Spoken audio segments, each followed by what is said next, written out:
माता। मैं चंदू सुरानी, सहजानंद गिर गौशाला, कतारगाम, मोटीवेट गांव, सूरत से मैं आज आपको बता रहा हूँ कि हमारे गौशाला का परिचय देना चाहता हूँ।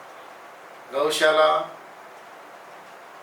हम भी काफ़ी घूमे हैं और गौशाला देखी है, तो हमारे यहाँ जो हो रहा है और अलग है, कैसे हमारी गौशाला अलग है उसके बारे में बात करना चाहता हूँ। क्योंकि हमारे यहाँ गाय का संवर्धन हो रहा है, गौ माता का संवर्धन हो रहा है। संवर्धन माने क्या कि हमने सब ब्रीडर लोगों से, भावनगर से, भुवनेश्वरी पीठ से, जूनागढ़ से, फिर कोडिनार से, सब जगह से पेडिग्री वाली जो गाय होती है, जो पेडिग्री मेंटेन करते हैं, ब्रीडर लोग हैं, उससे गाय लेके आए और उनके साथ अच्छे नंदी से संवर्धन करना शुरू किया। आज हमको 4 साल होने को आया है, 4 साल कंप्लीट हो गया। तो 4 साल कंप्लीट में हमने क्या क्या किया वो बताएंगे। और हमारी गौशाला में जो गौ संवर्धन है वो आप देख सकते हैं, क्या वीडियो के मार्फत दिखाएंगे कि कैसे हो रहा है। जो अच्छी गाय है उसके साथ अच्छी नंदी पिलाए थे, तो जो पेडिग्री वाले भावनगर ब्रीड है उसका नंदी है, भुवनेश्वरी का नंदी है, ऐसे हमारे पास अलग अलग नंदी भी है। राजकोट से नंदी लाए थे, तो ये नंदी और गाय का संवर्धन करके अच्छी ब्रीड कैसे भारतवर्ष पूरे में फैले, उसके लिए हमें संकल्प किया है कि भाई हम किसानों तक कैसे अच्छी अच्छी गाय जाए। अभी हम जो संवर्धन कर रहे हैं उसके हिसाब से जो बछड़े या गाय बछड़ी बछड़ी हम रख रहे हैं, बछड़े को तैयार करके 4 साल तक का, 3 साल तक का तैयार करके कुछ गौशाला में देते हैं, जो ट्रस्ट की गौशाला है उसमें देते हैं, और बाकी जो प्राइवेट गौशाला है उसको हम गाय बछड़ा जो खाया पिया है उनकी कीमत लेके देते हैं। तो ये हमारा संवर्धन का काम है। और हमारी गौशाला में दोहन प्रक्रिया से दूध निकालते हैं। दोहन प्रक्रिया का मतलब होता है 2 थन बच्चे को देते हैं, 2 थन का ही मिल्क निकलता है, और पूरा हम साफ सफाई का ध्यान रखते हैं। और जो गाय का दूध निकलता है वो हाथ से ही निकलता है, मशीन से नहीं निकलता। हाथ से निकलने के बाद स्वस्थ रो मिल्क ही सबके घर तक हम पहुंचाते हैं।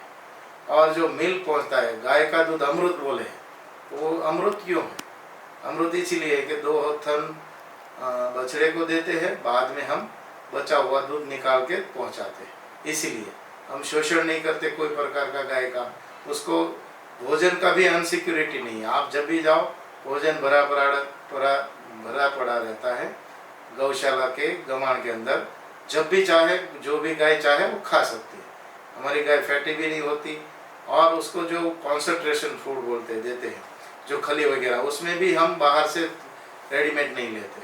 जो ऑर्गेनिक खली, जो SPNF करके जो 0 बजट वाले, वो किसान जो मूंगफली बनाते हैं, ऑयल निकालते हैं, उनका ही मूंगफली का खली और खोपरे का खली देते हैं। और मक्काई भी हम ऑर्गेनिक ढूंढ के, दाना आता है उसका भरडा करके खिलाते हैं, गेहूँ भी भरडा करके डालते हैं। ये सब हमारा कॉन्सेंट्रेशन फूड हो गया। उसके साथ हम क्या क्या खिलाते हैं औषधि में, तो कॉन्सेंट्रेशन फूड मतलब खली, खांड दान में हम क्या करते हैं कि खांड दान तो हम रेडीमेड कोई पैलेट वगैरह नहीं खिलाते, उसमें काफ़ी अलग अलग चीज़ पाई जाती है। जैसे यूरिया ज़्यादा डालते हैं लोग, फूलेगा इसलिए, तो ये सब हम चीज़ नहीं खिलाते। हमारा नेचुरल फूड है। जो नेचुरल फूड मतलब ऑर्गेनिक सिंग का खली है, कोपरे का खली है, मकाई का भरडा है, गेहूँ का भरडा है, ये हम हाथ से मिक्स करके 12 घंटा भिगो के खिलाते हैं। उसके अंदर हम औषधि डाल रहे हैं। हमारा दूध पे लिखा है कि औषधि वाला दूध, तो उसमें हम क्या औषधि डाल रहे हैं, जैसे ब्राह्मी, शंखपुष्पी हो गया, तुलसी हो गया, फिर जीवंती हो गया, शतावरी हो गया।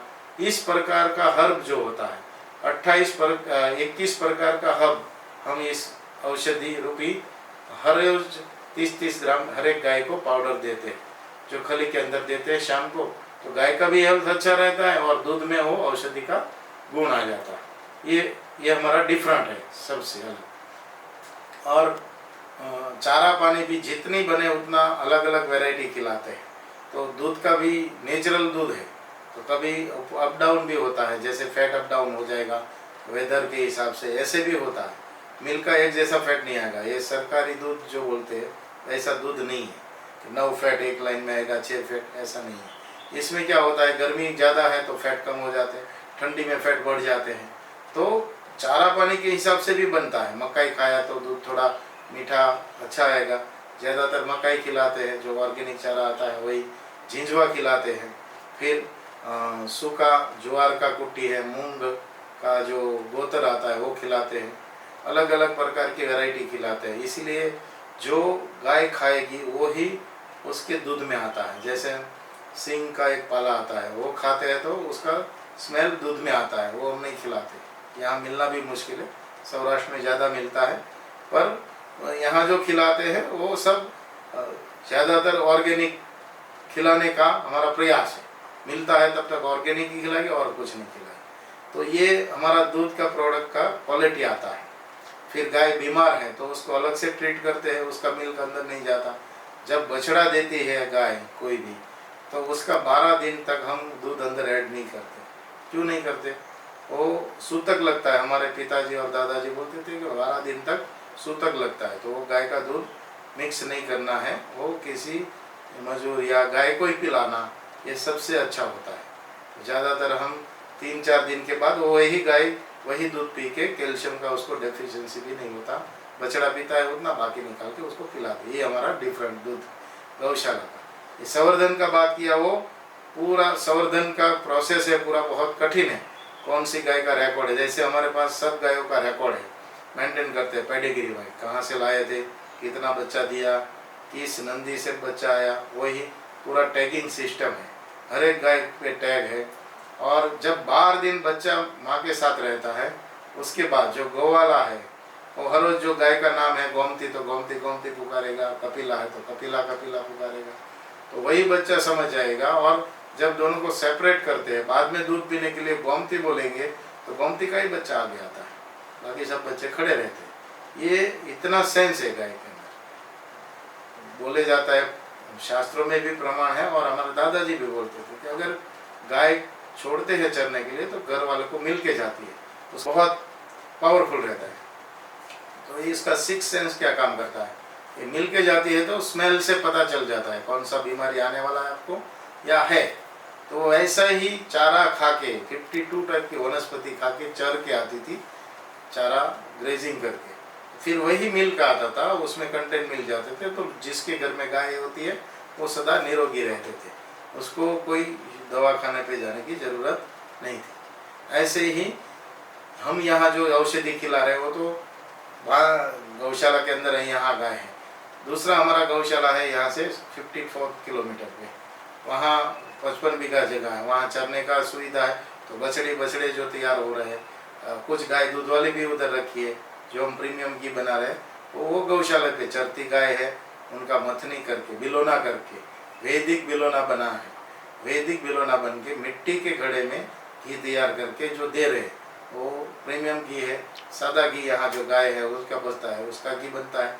ये प्रोसेस सेम है, बिलोना का ही घी है, पर ये स्टील के अंदर पकता है, बस इतना फर्क है। तो ये डिफरेंट है हमारी गौशाला और दूसरी गौशाला में। फ़र्क ये है कि गाय हमेशा खुश रहनी चाहिए, 24 घंटे 7 दिन 365 दिन गाय खुश रहनी चाहिए। ये साफ सफाई ये सब रखते हैं।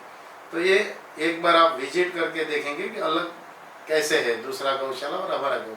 बच्चे को देखिए आप, उसकी माँ के जैसा हो जाएगा तब तक वो दूध पीता है, 6 महीने में तो उतना हाइट बढ़ जाता है। तो ये प्रोसेस है पूरा हमारा संवर्धन का काम है। इसीलिए हमारा दूध हम बोलते हैं कि औषधीय गुण से भरपूर है। जो बोलते हैं वही करते हैं। ये प्रॉफिट करने के लिए गौशाला नहीं है, ये संवर्धन का काम करने के लिए। गाय को कैसे हम पूर्ण स्थापित करें। पुरानी गाय जो हमारी थी वो 20-20 बच्चे देती थी, आज बच्चा 5 बच्चे में रुक जा रही है। ये हमको फिर से डेवलप करना पड़ेगा। तो ये डेवलपिंग के लिए है, गाय को पूर्ण स्थापित करने के लिए है। इसीलिए हमको पूरा ध्यान रख के उसको क्या खिलाना क्या पिलाना। हमने एक साइंटिस्ट भी रखा है जो हमारे हर्बल औषधि जो रख रहे हैं, वो कोल्हापुर से है, साइंटिस्ट है, बाबा में काम किया हुआ, इसलिए उसने गाय प्रेमी गौ प्रेमी है, तो उसने ही हर्ब बनाया है। 21 टाइप का हर्बल मिला के हर एक गाय को देना है। तो ये सब औषधि गुण दूध में आता है। इसीलिए हमारे पास जो आदमी लोग हैं वो भी स्वस्थ रहते हैं, कोई बीमार आदमी काम नहीं करता इधर, और गाय भी बीमार नहीं पड़ती है। ज़्यादातर, क्योंकि हम परमानेंट डॉक्टर भी नहीं रख रहे, पर उसका वैक्सीनेशन वगैरह जो होता है वो टाइम पे होता है। जब वैक्सीनेशन होता है तब हमारा कंटिन्यू 8 दिन तक जो दूध है वो कम लोगों को देते हैं, क्योंकि वैक्सीनेशन करते हैं तो उसका ज़रा असर भी रहता है। ये सब डिफरेंट है, इसीलिए हमारा दूध अलग से और अलग प्राइस से बिक रहा है। यही हमारी महत्वता है। जय गौ माता।